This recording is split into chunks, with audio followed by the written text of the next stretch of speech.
We move on with the training. It's worth pointing out system requirements for using ZBrush. So on Pixelogic's website, which is the manufacturer of ZBrush, it will tell us that we really need at least 8 gigabytes required for working with multi-million polygons. Okay, so 8 gigabytes of RAM is required.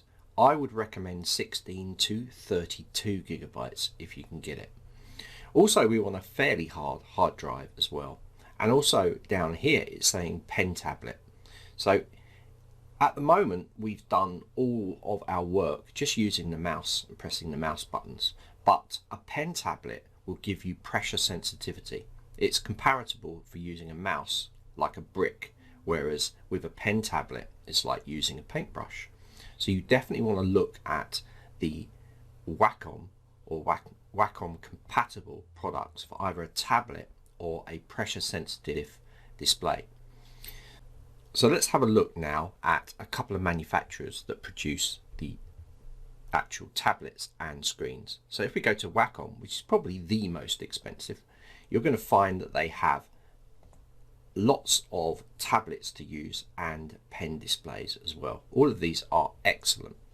So the difference between a tablet and an actual graphics screen is you can actually draw on the screen itself, as opposed to a separate device where you're actually just drawing on a little tablet and then seeing the results on the screen.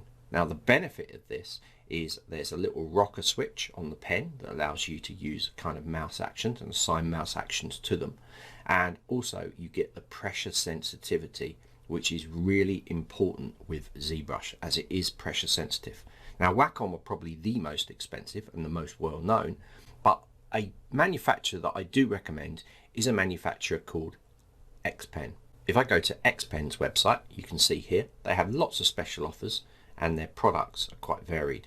So if we have a look at some of their products in here, you can see that they have their tablet series, which is here, which are considerably cheaper, and then they also have the displays here. So these displays are really good, and you can draw straight on here and set function keys as well, and they are much cheaper than Wacom's. Okay, and these are really good. I've used Wacom products and I now use Xpen because the reliability and the build quality is really good with these products. So it's entirely up to you which you want to use, but to have a tablet or a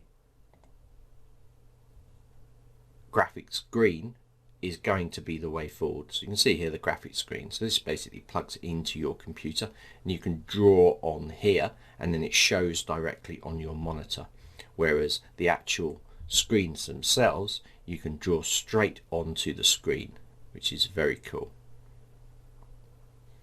So go and check those out. So you can go to xp-pen.com,